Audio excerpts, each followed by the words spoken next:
고객 관리도 무조건 AI나 자동 챗봇으로 하는 경우가 정말 많아요. 근데 사실 저는 이게 별로라고 보는 게 이 소비자와 판매자는 진심이 닿아야 거기서부터 관계가 형성된다고 생각을 하는데요. 사실 요즘 정말 잘하는 쇼핑몰들은 직접 보내는 곳이 되게 많아요. 직원들이 이렇게 한자 한자 써서 보내는 곳이 되게 많거든요. 그래서 오늘은 그거에 대한 얘기를 좀 길게 해보고 싶습니다. 여러분 안녕하세요. 메리아빈입니다. 오늘 영상은 혹시 사은품으로 엽서나 스티커 그리고 회원에게 혜택을 드린다는 것으로 나는 고객 관리를 잘하고 있다 라고 생각하시는 대표님들이 계시다면 이 영상을 무조건 끝까지 시청하셔야 합니다. 또는 내 사이트에 단골 고객이 없는데 2회 이상 재구매를 하는 고객이 없다. 그건 정말 잘못된 거거든요. 그래서 이런 대표님들은 무조건 이 영상을 끝까지 시청하시고 여러분들의 고객을 어떻게 획득할지를 한번 고려해 보시면 좋겠습니다. 일단 제가 컨설팅을 많이 하고 있잖아요. 제가 하는 컨설팅이라는 건 단순 매출을 올리거나 뭐 쇼핑몰을 엄청 잘할 수 있는 그런 스킬적인 부분을 알려드리는 것뿐만 아니라 저는 뭔가 이 비즈니스 분야의 인류학자라고 생각을 합니다. 사실 이 말은 어디서 나왔냐면 제가 요즘에 씩데이터라는 책을 정말 감명 깊게 읽었고 여러분들한테도 이거를 소개해드리고 싶어서 이렇게 영상을 찍게 되었는데요. 앞서 말한 것처럼 컨설턴트는 비즈니스 분야의 인류학자다라는 것이 왜 정말 맞는 말이냐면 이제 고객사의 비즈니스를 재무뿐만 아니라 조직, 리더십, 경쟁사, 그리고 세일즈 마케팅 이런 부분들을 전부 다 체계적으로 관리하고 다양한 측면에서 살필 수 있게 되거든요. 사실 저 같은 경우에는 지금까지 제가 레벨업 컨설팅 그리고 미션 챌린지 이전에 했던 모든 컨설팅들을 다 통합해서 성과가 난 대표님들이 한 200분, 300분 정도 된다고 쳤을 때 조금 많이 느꼈던 부분이 왜 우리 대표님들은 이렇게 단골 고객을 확보하는 것을 어려워할까? 그리고 왜 이렇게까지 하지 않을까라는 것을 많이 느꼈는데요. 사실 제가 하고 싶은 얘기는 쇼핑몰 같은 경우에는 단 한 사람이 한 번만 여러 번 구매하는 것보다 한 사람이 한 달에 한 번씩, 두 달에 한 번씩 아니면 많게는 한 달에 두 번씩 와서 지속적으로 구매를 해줘야 단골이 쌓이고 그렇게 좀 고정적인 매출이 월급처럼 발생을 할 수 있다고 생각을 하는데요. 여러분들 사이트를 딱 열었을 때 왜 우리 고객님들은 나한테 한 번밖에 구매를 하지 않을까? 아니면 후기는 정말 좋은데 이 사람이 다음에 또 나를 어떻게 찾아올 수 있게 하면 좋을까? 이런 것들을 고민하셨을 거예요. 예전에 저라면 엽서를 보내거나 아니면 편지를 쓰거나 예쁜 사탕을 이렇게 포장해가지고 같이 포치켓을 찝어서 주거나 아니면 뭐 리뷰를 쓰면 적립금 1,000원을 드리겠다, 500원을 드리겠다 이런 식으로 마케팅을 했을 텐데요. 지금은 마케팅 시대가 완전히 바뀌었습니다. 왜냐하면 많은 분들이 요즘 AI 이런 툴에 굉장히 익숙해져 있어서 고객 관리도 무조건 AI나 자동 챗봇으로 하는 경우가 정말 많아요. 근데 사실 저는 이게 별로라고 보는 게 이 소비자와 판매자는 진심이 닿아야 거기서부터 관계가 형성된다고 생각을 하는데요. 일방적으로 메리아빈 고객님 구매해 주셔서 감사합니다. 입금 계좌번호는 이겁니다. 메리아빈 고객님 상품이 발송되었습니다. 뭐 배송을 잘 받아보셨나요? 이렇게 하는 거 전부 챗봇으로 되어 있는데 사실 요즘 정말 잘하는 쇼핑몰들은 직접 보내는 곳이 되게 많아요. 직원들이 이렇게 한자 한자 써서 보내는 것이 되게 많거든요. 그래서 오늘은 그거에 대한 얘기를 좀 길게 해보고 싶습니다. 여기서 가장 크게 예시를 들 수 있는 건 뭐냐면 조금 다른 말처럼 들릴 수도 있겠지만 글로벌 명품 브랜드들 있죠. 여러분들 생각하시는 정말 그 고가의 명품 브랜드들은 최초로 출시하는 제품을 한국에서 합니다. 왜냐하면 한국 사람들이 트렌드에 굉장히 민감하고 소비 패턴이 빠르기 때문에 이 소비자의 특성을 고려해서 우리 제품은 한국에 먼저 출시를 해야지 바로 이렇게 안목이 깐깐한 한국인 소비자한테 선택을 당하겠다. 그리고 이분들이 입소문을 내주면 그 다음에 해외에서 출시를 하면 되겠다. 이렇게 마케팅을 하는 건데요.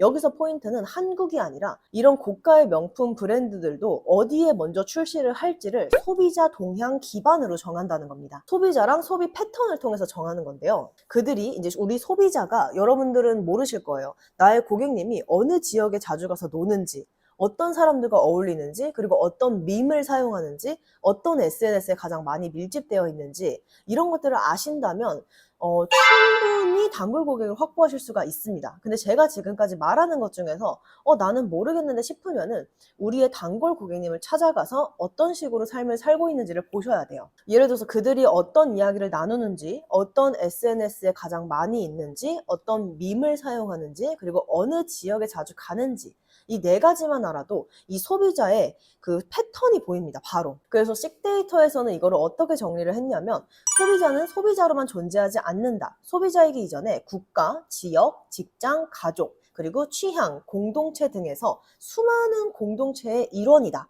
그래서 컴퓨터 앞에 앉은 이게 유저들을 마트 매대에서 가격표를 확인하는 그냥 일반 쇼핑객으로만 생각하지 마라 라고 하는데, 사실 저희는 그냥 우리 사이트에 들어와서 물건을 사는 일반 쇼핑객처럼 생각을 한다는 거예요. 그래서 제품이나 서비스의 질 못지않게 소비자의 만족도나 경험도 굉장히 중요해졌다는 사실이죠. 그래서 여기서 재밌는 거는 그러면 저는 고객님들을 어떻게 알아보나요? 라고 하실 수도 있는데요. 사실 제 수강생분들의 예시를 들어보면 굉장히 빠르게 성장을 한 업체가 정말 단골 고객님 인스타에 들어가서 그분이 어떻게 생활을 하는지 알아보고, 어떤 분위기의 장소를 자주 가는지, 어떤 지역에 자주 가는지, 이런 것들을 관찰해서 그 장소에 어울리는 옷들로만 구성을 하고, 여러분들이 요즘에 격리단길을 좋아하셔서 격리단길 룩을 가져왔습니다 하면서 마케팅을 또 하더라고요.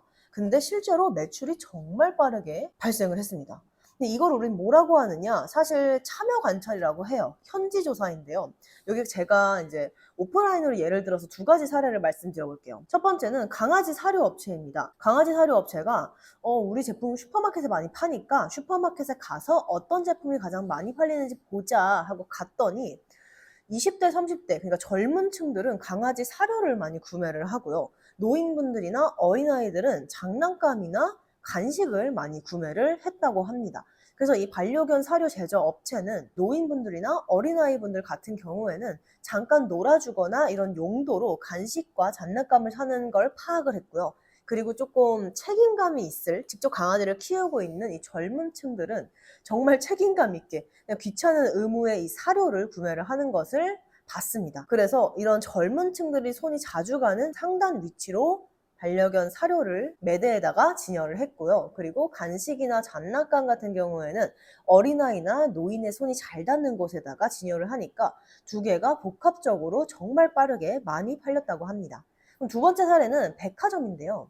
우리가 백화점에 딱 들어갔을 때 이 입구에 바로 옆에 매대가 있으면 정말 잘 팔릴 것 같잖아요. 왠지 거기가 황금 자리일 것 같고. 근데 사실 거기가 장사가 잘 되는 자리가 아닙니다. 왜냐하면 고객님들이 계속 왔다 갔다 하면서 부딪히고 막 엉키고 이러는 자리에 있으니까 그 자리에 있던 넥타이 업체는 정말 예쁜 넥타이를 파늘고 가격도 괜찮은데도 불구하고 소비자들이 계속 떠나가요.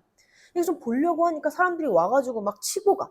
이러니까 떠나가는 거예요. 그래서 이 넥타이 업체는 오히려 조금 안쪽으로 위치를 옮겼더니 훨씬 더 매출이 올랐다고 합니다. 그래서 이거를 온라인에다가 살짝 적용시켜 보면은 이 온라인은 베스트 카테고리나 메인 롤링 배너에 있는 제품이 가장 잘 나가기 마련이에요. 왜냐하면 우리가 잘 나가는 제품을 만들어서 거기다가 전시를 해놓은 걸 수도 있지만 실제로 이게 잘 팔리니까 이걸로 메인을 만들자 해서 하는 경우가 많거든요. 근데 여기서 만약에 나는 그냥 사진 예쁜 걸로 할래요. 제 눈에 예쁜 옷으로 할래요. 제 얼굴 크게 나온 걸로 할래요. 라고 하면은 장사를 못 하시는 분입니다. 실제로 고객님들이 좋아하는 제품을 가지고 메인과 베스트 카테고리를 모두 이렇게 진열을 해 놓으셔야 소비자들이 봤을 때 나 저 제품 뭔가 많이 어디서 본 것 같아. 나도 저거 하나쯤은 사야 될 것 같아 라는 생각이 들기도 한다는 거죠. 실제로 우리가 무신사에서만 쇼핑을 하더라도 베스트 카테고리랑 그리고 가장 많이 팔린 제품 순서로 보는 그 필터가 가장 인기가 좋은데요. 그 이유는 요즘에 사람들이 어떤 걸 좋아하는지 소비자들도 서로가 서로를 파악하고 싶어 하기 때문이에요. 그러니까 나는 이게 갖고 싶은 데가 아니라 요즘에는 뭐가 유행하는지 좀 볼까? 이러면서 막 봐. 그러다가 이거 좀 많이 보이던데? 리본 바람막이 요즘 많이 보이는 것 같던데? 예쁘다. 나도 이거 사야지? 어느 브랜드가 좋을까? 해서 그렇게 접근을 하는 거거든요.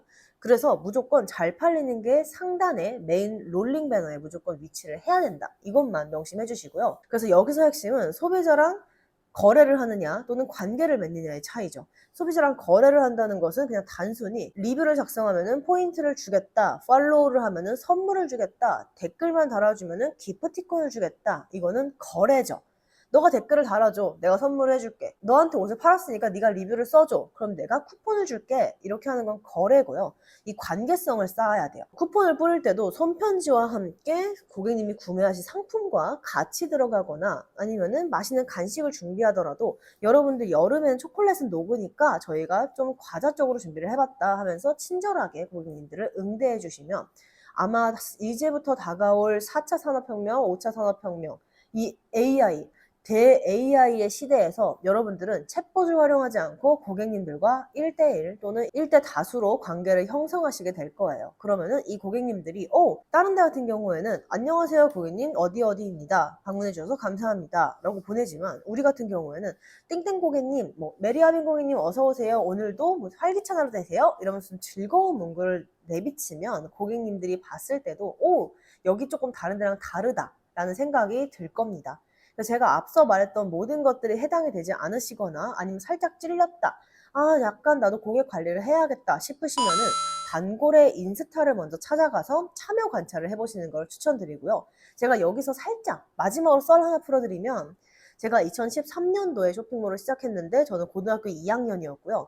그때 당시에 중학교 2학년짜리 여자아이가 하나 있었습니다.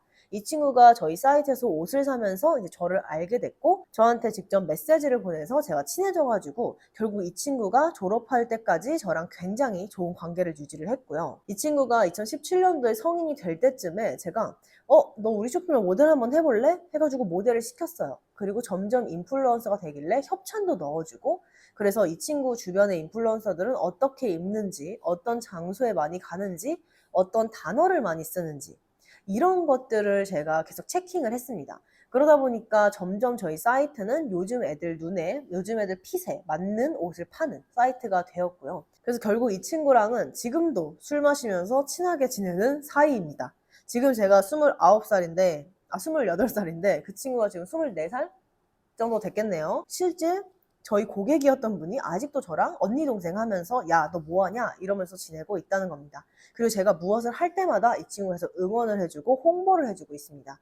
여러분들도 이렇게 고객님의 이름을 부르면서 점점 친해지는 과정을 통해서 여러분들의 사이트를 더 단단하게 꾸려보시면 좋겠습니다. 그럼 오늘 영상은 여기까지 마무리하도록 하고요. 저희는 다음 영상에서 만나 뵙도록 하겠습니다. 안녕!